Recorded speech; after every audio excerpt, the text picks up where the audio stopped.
14 de septiembre de 1999. Aeropuerto Internacional de Girona, España. Un avión Boeing 757, operado por Britannia Airways, se encuentra en la fase de aproximación al aeropuerto, enfrentando condiciones meteorológicas desafiantes debido a las fuertes tormentas. A las 7:45 de la tarde, hora local, el vuelo 226A de Britannia Airways realizaba los preparativos en el aeropuerto de Cardiff, Gales, para un vuelo con destino el aeropuerto de Girona, en España. A bordo de la aeronave viajaban 236 pasajeros, entre ellos 3 niños. Todos los ocupantes eran de nacionalidad británica y formaban parte de un grupo turístico organizado por Thomson Travel, que buscaban disfrutar de un clima soleado en España. La tripulación de la aeronave, compuesta por 9 miembros, incluía 2 pilotos y 7 tripulantes de cabina. A pesar de ser conscientes de la presencia de lluvia en el aeropuerto de destino, desconocían la gravedad de las condiciones climáticas que tendrían que enfrentar en menos de una hora. Los pilotos habían recibido la previsión meteorológica y fueron informados de que en Girona temporalmente habría tormentas y lluvia, con visibilidad de 2000 metros. Antes de despegar, la tripulación evaluó las previsiones meteorológicas y, teniendo en cuenta la información disponible, el capitán decidió de cargar combustible extra, equivalente a 15 minutos de vuelo, como precaución ante posibles inconvenientes que pudieran surgir durante el trayecto. Se contemplaron los aeropuertos de Barcelona y Reus como alternativas, en caso de que las condiciones meteorológicas impidieran el aterrizaje en el aeropuerto de Girona. Ambos presentaban pronósticos meteorológicos similares a los de Girona en cuanto a tormentas. Como tercera alternativa, se consideró el aeropuerto de Toulouse. La aeronave, un Boeing 757-204, con matrícula GBIAG, había sido fabricada en el año 1992. Fue entregado a Britannia Airways en el año 1993. Este avión estaba equipado con 2 motores turbofan Rolls-Royce. Su configuración interior constaba de 235 butacas de pasajeros, dispuestas en unidades de 3 asientos en su mayoría. Hasta ese momento, la aeronave había acumulado un total de 26.429 horas de vuelo. El capitán era Brendan Nolan, de 57 años de edad, reconocido por sus colegas pilotos como uno de los más experimentados en Britannia Airways. Contaba con una amplia experiencia y hasta entonces había acumulado casi 17.000 horas de vuelo, de las cuales aproximadamente 3.500 eran en el Boeing 757. El primer oficial de identidad anónima, en comparación con el capitán, era menos experimentado. Con 33 años de edad, había acumulado poco menos de 1.500 horas de experiencia de vuelo, principalmente en el modelo 757. Asumiría las responsabilidades de pilotar la aeronave en este primer tramo del viaje. A las 11:15 de la noche, hora local, cuando la aeronave se encontraba dentro del alcance de radio del aeropuerto de Girona, los pilotos establecieron contacto con el control del tráfico aéreo, solicitando información meteorológica actualizada. El controlador aéreo les proporcionó detalles sobre las condiciones, indicando que en ese momento se registraba una tormenta hacia el suroeste del aeropuerto. Los pilotos iniciaron el descenso, y el primer oficial solicitó a la tripulación de cabina que asegurara la cabina. Además, advirtió tanto a la tripulación como a los pasajeros que la aproximación sería turbulenta. Los pilotos observaron las tormentas en el radar meteorológico de la cabina. De hecho, un miembro de la tripulación informaría más tarde al capitán que la aeronave había sido alcanzada por un rayo en el lado izquierdo durante el descenso. A pesar de esto, la tripulación decidió continuar con la aproximación. Dado que la aeronave no había sufrido daños, el controlador dio a los pilotos la opción de realizar una aproximación ILS, Instrument Landing System, en la pista 20. El ILS, o Sistema de Aterrizaje por Instrumentos, es un tipo de aproximación en la que los pilotos utilizan sus instrumentos para seguir un conjunto de radiobalizas que les guían hacia la pista. La aproximación por el sistema ILS resulta particularmente útil en condiciones climáticas adversas, como lluvia o niebla, cuando los pilotos tienen dificultades para visualizar la pista a través del parabrisas. En este caso, la aproximación habría sido relativamente sencilla, No obstante, debido a los fuertes vientos en cola, la lluvia y a la pendiente cuesta abajo de la pista mojada, los pilotos optaron por una decisión más segura y decidieron aterrizar en la dirección opuesta, en la pista número 02. La decisión de aterrizar en la pista 02 fue prudente, pero no imaginaban que generaría complicaciones operativas. Esta pista no contaba con un sistema de aterrizaje por instrumentos ILS, lo que obligaría a los pilotos a realizar un tipo más complejo y anticuado de aproximación por instrumentos, denominado aproximación GRN-WE-ORDME. Esto aumentaría considerablemente su carga de trabajo. A medida que se aproximaban al aeropuerto, cuando recibieron la autorización del Control de Tráfico Aéreo, ATC, para iniciar este tipo de aproximación, el capitán asumió el control de los mandos de la aeronave. El capitán, que contaba con más experiencia, estaba en mejores condiciones para realizar esta aproximación más complicada, especialmente en condiciones climáticas adversas. A partir de este punto, las condiciones empeoraron minuto a minuto. Aproximadamente a las 11:20 de la noche, el capitán activó los frenos de velocidad para agilizar el descenso de la aeronave. Sin embargo, durante los preparativos de la aproximación con el primer oficial, retiró la mano de la palanca de los frenos de velocidad y al hacerlo, olvidó volver a colocarla en su sitio original. La disminución del combustible, combinada con las condiciones climáticas desfavorables, limitó aún más las opciones de los pilotos. A medida que se acercaban al aeropuerto, las turbulencias generadas por la tormenta aumentaban, alcanzando una gran intensidad. Las cartas de aproximación del capitán se cayeron al suelo, debido a las intensas turbulencias.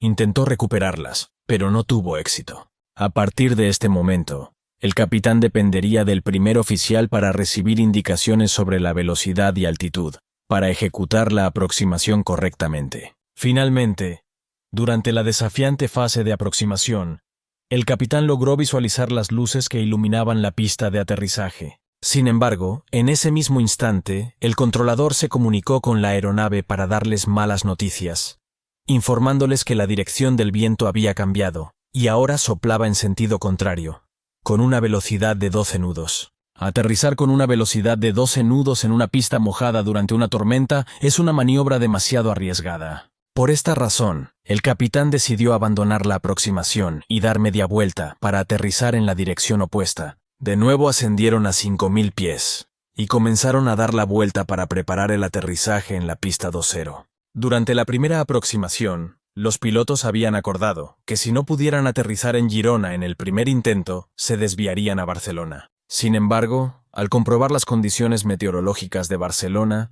descubrieron que también eran adversas, y posiblemente incluso peores que en Girona. Descubrieron que contaban con suficiente combustible para realizar otro intento de aterrizaje en Girona, por lo que decidieron continuar con la segunda aproximación. Dada la proximidad al aeropuerto, los pilotos omitieron la breve sesión informativa de aproximación y comenzaron a descender por medio del sistema de aterrizaje por instrumentos, ILS, hasta la pista 20. Sin embargo, justo al iniciar el descenso, apareció un mensaje crítico en la computadora de gestión de vuelo, indicando que en caso de desviarse a Barcelona, aterrizarían con menos de los 2.800 kilos de combustible, establecidos como el mínimo por la aerolínea. Esto les generaría problemas con la compañía, y ahora se sentían bajo una presión cada vez mayor, para realizar el intento de aterrizaje en el aeropuerto de Girona. Eran las 11:45 de la noche, y las luces de aproximación de la pista se hicieron visibles a través del parabrisas. El avión experimentaba turbulencias que lo balanceaban de un lado a otro, mientras el sonido de la lluvia golpeando el parabrisas era notablemente fuerte. A menos de 30 segundos del aterrizaje, el capitán desactivó el piloto automático y tomó el control manual del avión. En un instante, notó que la aeronave estaba ascendiendo más de lo deseado, en comparación con el ángulo de aproximación ideal. De manera inmediata, ajustó la posición del morro hacia abajo para corregir esa situación. Cuando apartó la mirada de sus instrumentos, el capitán se encontró con que todo lo que veía a través del parabrisas estaba completamente oscuro, sin tener claro lo que había ocurrido, y la pista de aterrizaje había desaparecido de su alcance. Mantuvo la aeronave en su posición actual, hasta que de manera repentina, se escuchó la advertencia de proximidad al suelo. La rueda delantera de la aeronave impactó inicialmente contra la pista y rebotó en el aire. La repentina desaceleración tras el impacto en la pista hizo que el capitán fuera empujado hacia adelante en su asiento, lo que a su vez provocó que moviera los controles hacia adelante, empujando el avión de nuevo hacia la pista por segunda vez. Este impacto fue tan severo que desplazó el tren de aterrizaje de la parte delantera hacia atrás contra el fuselaje, empujándolo hacia el compartimiento electrónico, situado debajo de la cabina. Este gran impacto resultó en la pérdida completa de la energía eléctrica de la aeronave, desactivando no solo los instrumentos y las luces de la cabina, sino también los spoilers, los inversores de empuje, los sistemas antideslizantes, los frenos automáticos e incluso el registrador de datos de vuelo. Increíblemente, el problema más grave aún estaba por ocurrir. Desde la torre de control, el controlador solo pudo observar las gotas de lluvia que surgían de la pista y se desvanecían en la oscuridad. Inmediatamente pulsó el botón de encendido de las luces, pero se alarmó al darse cuenta de que no respondía. En el avión, la situación estaba a punto de volverse crítica, cuando el conjunto de la rueda delantera del tren de aterrizaje se estrelló contra la parte inferior del fuselaje. Se rompieron 2 de los 4 cables que conectaban los aceleradores del motor en la cabina con los motores. Por si la situación no fuera lo suficientemente complicada, los 2 cables que se rompieron controlaban la reducción de la aceleración de los motores, mientras que los 2 cables restantes eran los responsables de aumentar la aceleración de los motores. Como consecuencia de esto, los motores empezaron a girar a alta potencia. La aeronave se deslizaba fuera de control a lo largo de la pista, sin energía eléctrica y con la potencia de los motores al máximo. En esas condiciones los pilotos eran incapaces de detener el avión. La aeronave siguió avanzando por la pista, arrastrando por la misma el fuselaje durante más de 1 kilómetro, antes de deslizarse a gran velocidad sobre la hierba mojada a la derecha, fuera de la pista. Impactó contra una pequeña colina y experimentó un breve vuelo no controlado, antes de atravesar la valla perimetral del aeropuerto y colisionar en el campo, donde la aeronave se partió en 3 fragmentos y finalmente se detuvo. Durante ese gran impacto final, el capitán golpeó su cabeza contra el marco de la ventana y perdió el conocimiento. En la cabina de pasajeros, todo se encontraba desordenado, con varias filas de asientos arrancadas del suelo y el equipaje de los compartimentos superiores, esparcido por todas partes. La mayoría de los pasajeros resultaron ilesos, pero no todos corrieron la misma suerte, ya que 44 de los 236 pasajeros resultaron heridos. La evacuación fue eficiente, ya que en pocos minutos, la tripulación de cabina logró que todos los pasajeros abandonaran la aeronave. Sin embargo, los pasajeros comenzaron a inquietarse cuando, una vez fuera de la aeronave, los servicios de emergencia no llegaban en su ayuda, mientras permanecían en la oscuridad total del campo mojado.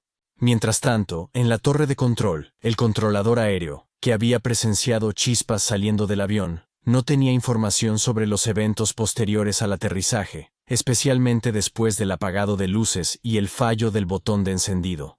El controlador aéreo se puso en contacto con la estación de bomberos para informarles de lo sucedido y de que había perdido contacto con el avión después del aterrizaje. Además les informó de que había visto cómo salían chispas de la aeronave. No tenía información precisa sobre su ubicación, pero supuso correctamente que debía estar en el extremo sur del aeropuerto de Girona. Los pocos camiones de bomberos que se encontraban disponibles en la zona se dirigieron rápidamente hacia el extremo sur de la pista, pero al llegar allí no encontraron ni rastro del avión. Al no localizar la aeronave, se dirigieron rápidamente al extremo norte de la pista, pero allí tampoco pudieron localizarlo. Sorprendentemente, un pasajero había caminado desde la aeronave estrellada a través de la pista de aterrizaje hasta la terminal, donde se encontró con el jefe de seguridad del aeropuerto. El oficial de seguridad rápidamente subió a su vehículo y se dirigió hacia donde se encontraba la aeronave. Al llegar al perímetro del aeropuerto, se encontró con los bomberos, que habían localizado el avión momentos antes, y también estaban intentando atravesar la valla para llegar al campo embarrado, donde se encontraba la aeronave y sus pasajeros. Finalmente, después de 18 minutos de búsqueda del avión y otros 6 minutos intentando atravesar la valla perimetral y alcanzarlo en el barro, los bomberos lograron llegar hasta los pasajeros. La intensa lluvia dejó a algunos pasajeros literalmente atrapados en el barro, requiriendo ser rescatados. Debido a la ubicación de la aeronave y la ubicación del campo circundante, los servicios de emergencias tardaron más de 1 hora en llevar a todos los pasajeros a la terminal y en trasladar a los que resultaron heridos hasta el hospital. Uno de los pasajeros, que fue trasladado al hospital y dado de alta inicialmente por sospecha de heridas leves, lamentablemente falleció 5 días después del accidente, debido a lesiones internas no detectadas en ese momento. Afortunadamente, todos los demás pasajeros hospitalizados fueron dados de alta poco después de su ingreso y se recuperaron favorablemente. El informe final del accidente fue elaborado por la Comisión de Investigación de Accidentes e Incidentes de Aviación Civil de España. Los investigadores entrevistaron a varios testigos y descubrieron que las luces del aeropuerto se apagaron al menos 3 o 4 veces la noche del accidente, debido a los rayos.